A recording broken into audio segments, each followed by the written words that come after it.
Now recognized for 5 minutes. Thank you, Mr. Chairman. Thank you, Secretary, for being here today. First off, let me lead off.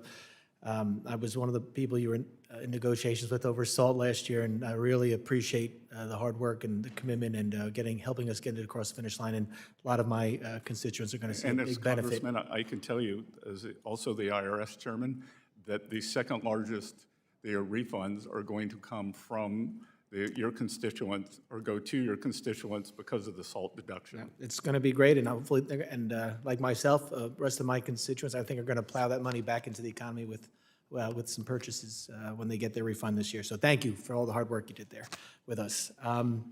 Last year, you oversaw Treasury's efforts to implement President Trump's executive order to phase out paper checks, eliminating a costly, inefficient, and more fraud-prone process. Part of the EO directed the Treasury Department to work with financial institutions, consumer groups, and other stakeholders to address financial access for unbanked and underbanked populations. Secretary, can you share more on on the work stream and particularly how Treasury plans to incorporate digital technologies or payment solutions to increase financial access for unbanked Americans? Again, we are trying to bring them into the financial system, and we are trying to, one of the ways is over these individuals' phones. And what we see, especially for the cohort you described, is they are especially susceptible to theft of the paper checks. They may not have fixed addresses. The fixed addresses or the mailboxes may not be secure. Someone from the New York delegation in Staten Island brought this to my attention for her district. And I appreciate that. And I really do think the administration has made serious strides to modernize our financial system through these initiatives. Are there other ways Treasury is looking to safeguard against fraud and improper transactions that you're working on? Well, again, as we've done in Minnesota, we found a substantial amount of waste, fraud, and abuse. And we want to know, with our geographic targeting order, we have pushed down the threshold for reporting for money service businesses, which these are non-banks, to $300. And we want to know if you are wiring money out of the country, that are you on public benefits? Because one of two things must be true. You're receiving more public benefits than you need, so you can wire it back home, or you have stolen the money.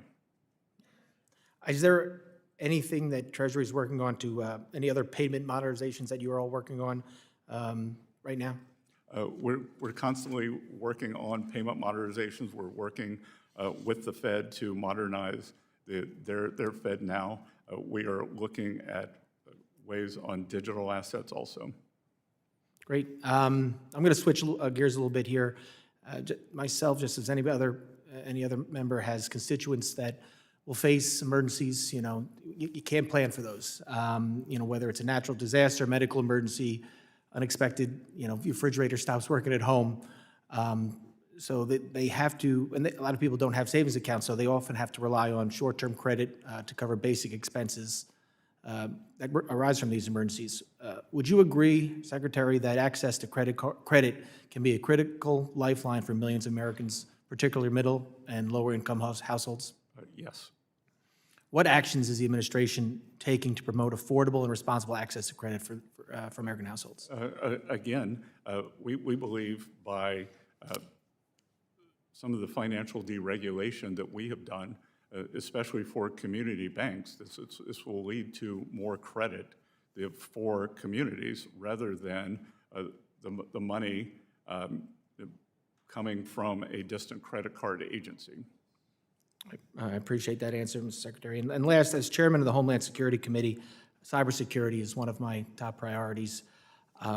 Secretary, can you describe what the administration is doing to strengthen cybersecurity across the federal financial regulatory agencies, particularly in light of last year's breaches at OCC and CFPB that had information leak? So the Treasury, we're committed to making risk-informed resources.